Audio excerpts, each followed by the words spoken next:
বরিশালের মেহেন্দিগঞ্জ পৌরসভার কালিকাপুর গ্রামে জমি ও অর্থ নিয়ে এক পরিবারের অভ্যন্তরীণ বিরোধে রীতিমতো তোলপাড় সৃষ্টি করেছে।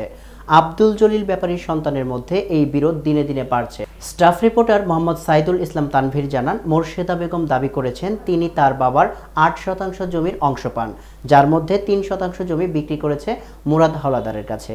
কিন্তু তার ভাই আব্দুর রহমান দুলাল ব্যাপারী বাধা দিয়ে সেই জমি দখল করে নেন। মুরাদ জমি ব্যবহার করতে গেলে দুলাল মামলা করেন, পাল্টা মামলা করেন মুরাদ ও মোর্শেদা। মোর্শেদা বলেন, আমার ভাইয়েরা বাবার সব সম্পত্তি দখল করে রেখেছে, গরিব বলেই আমাকে ঠকাচ্ছে। প্রশাসনের কাছে অনুরোধ, মুরাদ যেন তার সম্পত্তি বুঝে পান। অন্যদিকে আব্দুর রহমান দুলালের বিরুদ্ধে আরেক অভিযোগ তুলেছে তার বোনজামাই আজিজের বাড়ি। তিনি বলেন, আমি সৌদি আরবে 4 বছর কাজ করেছি দুলালের দোকানে, কিন্তু আমার 4,40,000 টাকা এখনো দেয়নি।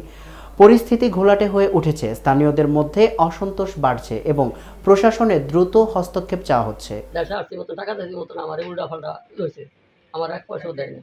আমি 30-40 জন লোক আছিল এই বাড়িতে সালিশ হয়েছে, এই সময় আমি বলছি টাকার কথা, এই টাকাও আমার দেয় নাই আর দিব না বলছে। আমি